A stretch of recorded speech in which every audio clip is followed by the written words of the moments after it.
And you are prepared with your investment. You're making a very strong statement, I suppose. Your confidence in the banks is there. Is it still unwavering from the time that you put that money in to today? The statement that I was making, I was making a statement is that one, that I believe in Ireland. Two, I believe in the strategic nature of the banks. And three is that I think that collectively, without sacrificing the taxpayer or the national interest, that we can come to a resolution of the financial problems that may exist at the present time. But with NAMA, are we doing exactly the opposite?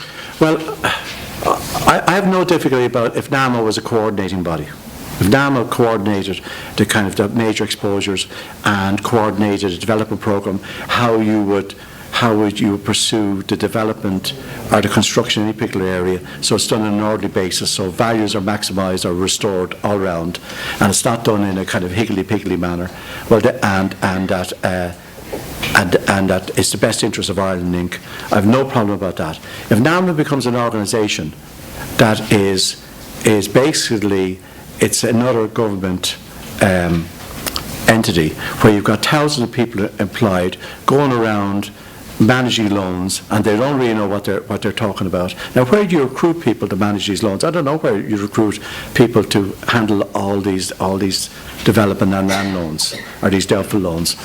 And second of all, even if you were to transfer these loans, the legal and accounting and the administrative difficulties you have are immense. So it's easy to put something down on paper. It's another thing to implement it.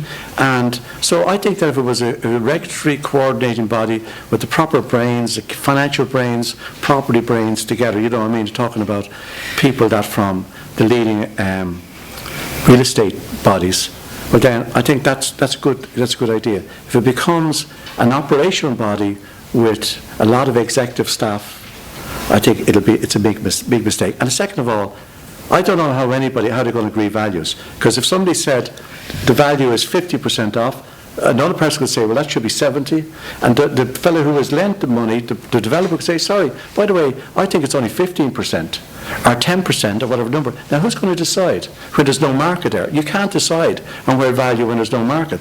So what I'm saying is that let's just park it. Let's freeze everything without gain or loss to anybody. Let's park it and just put into suspense until we know there's a market, and then determine on what the write-offs are. But can the banks cope with that situation? Absolutely. Listen, at the present time, the banks are coping with the situation because the government has guaranteed all the deposits. So the banks are coping with it. Now and the banks have gone through the stress test on their loans and assets, if what I read the paper is correct. So the government has identified that AIB needs 5 billion, Bank of Ireland is 3.5 billion, so that should be the end of it, for the time being. Now, whether they need more or not, it's just finger in the air. So let's wait until we have a reasonable environment that proper judgments can be made on the values of the various assets. Now is not the right time for anybody to sell an asset when there's no market. Okay, let's leave that there, and if anybody has questions at the end on any of those topics, we'll come back to it in the last 10 minutes or so. But I want to get back to you and back to leadership and back. Can you think back to when you were growing up, before you started in the workplace? What was your youthful ambition? My youthful ambition was to play for Dublin. Because I was thinking about it, I wouldn't imagine you sat at home and went, I want to be a financier. I want to be Dermot Desmond, financier. I mean, it doesn't really trip off the tongue. No, I don't think anything that's happened to me that I've planned has been a great scheme. Like growing up, I had a very happy childhood. Went to school not too far away from here in Marino. Enjoyed seeing Dublin come with the Ireland Trophy in 1963, which creates an whole ambition and a whole drive in Gaelic. Played for Vincent's, ended up going to boarding school, and had a great time there. Had probably the best 5 years of my life was 5 years of boarding school, because there was absolutely no worries whatsoever. My father said I got 3 degrees: women, wine, and smoking. So it was. You didn't get an MA in any of those, did you? I spoiled that. And there was sports, and good friends, and still good friends of mine are there. So, but I think that, life is about who you interact with, what you're exposed to. I don't think that I have the intellectual prowess, but I have an energy and an aptitude to learn, and a kind of an addiction to see things to an end. And I think that's helped me. And then I was always interested in what made people successful or not. Because I started to go out and work at when I say work, I did a summer job picking strawberries out in Donabate and Lambs, and then I worked in Ryan's Garage in Townsend Street. And Dermot Ryan, in the early '60s, when I was working there, was one of the major entrepreneurs in Ireland. He owned Ryan Car, Ryan Taxis, Ryan Hotels, and he developed all these businesses. So, and I was in the forecourt serving petrol. He used to go in and out to his office every day, and he'd salute and we'd talk, and so he was certainly a role model. And Conor McCarthy worked for him. So then, how you interacted with people, and then I worked in banking, at Citibank, and the Michael Smurfits and the Tony O'Reillys, and some of the leading business people, and came in and out. And then the same happened in Investment Bank of Ireland, where we got involved in syndicate lending, and I was involved in that process. And you met you saw some of the great companies of Ireland being formed in the early years. This was over 35 years ago, with CRH, which really was a brilliant story, from the Roche family, right through to what Jim Colton did and how they built a whole management structure there, to when I went down to Cork as well, and I saw what Dennis Brosnan did in Kerry Group. So you learn, you imitate, you decide what strengths you have, what weaknesses you have.